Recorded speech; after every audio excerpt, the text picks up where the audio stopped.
আপনারা জানেন যে আজকে বাংলার আকাশে বেদনার মেঘে থেকে গেছে।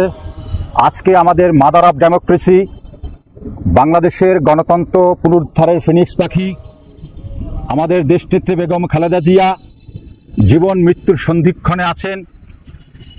আজকে জানেন 1981 সালের পর থেকে একজন গৃহবধূ থেকে কিভাবে দেশনেত্রী হয়ে ওঠা তার দীর্ঘ রাজনৈতিক সংগ্রাম ইতিহাস বাংলার মানুষ জানে। আজকে এই 2-3 দিন যাবৎ দেখবেন সমগ্র বাংলাদেশ স্তম্ভির হয়ে পড়েছে। মানুষের মুখে হাসি নেই, এমন কোনো মানুষ নেই যারা অরাজনীতিবিদ তাদেরও দেখেছি দেশনেত্রী বেগম খালেদা জিয়ার জন্য চোখের জল ফেলেছে এবং সকলে তার জন্য প্রার্থনা দোয়া করছে।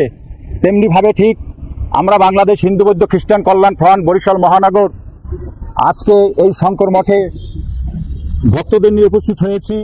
আমাদের দেশনেত্রী বেগম খালেদা জিয়ার জন্য বিশেষ প্রার্থনা হয়েছেন এবং সকলে আমরা প্রাণ খুলে তার জন্য প্রার্থনা করেছি আমাদের দেশনেত্রী যেন অতি দ্রুত আরোগ্য লাভ করে। এই মহিষী নারীকে যেন সৃষ্টিকর্তা বাঁচিয়ে রাখেন আমাদের জন্য, দেশের জন্য। কারণ আপনারা দেখবেন বাংলাদেশে যত গণতান্ত্রিক আন্দোলন সংগ্রাম হয়েছে, এই সকল গণতান্ত্রিক আন্দোলন সংগ্রামে দেশনেত্রী রাজপথে থেকে বাংলাদেশের জন্য লড়াই করেছেন, বাংলাদেশের গণতন্ত্র পুনরুদ্ধারের জন্য লড়াই করেছেন। আজকে তিনি ঐক্যর প্রতীক বাংলাদেশে, আজকে তিনি সাম্যর প্রতীক। আজকে দেখবেন সমগ্র বাংলাদেশ ব্যাপী তার জন্য কিভাবে মানুষ দোয়া করছে, প্রার্থনা করছে।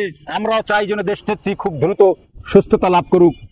আজকে আমরা হিন্দু বৌদ্ধ কল্যাণ ফ্রন্ট এই প্রার্থনায় আমাদের নেত্রী আবার আমাদের মাঝে ফিরে আসুক, আবার বাংলাদেশ হাসবে, আবার এই দেশে গণতন্ত্রের জন্য যতদিন আগামী দিনের প্রজন্ম লড়াই সংগ্রাম করবে ততদিন দেশনেত্রী বেগম খালেদা জিয়াকে একজন উদাহরণ হিসেবে তারা স্মরণ করবে। আজকে সেই নেত্রীর এই জীবন মৃত্যু সন্ধিক্ষণ থেকে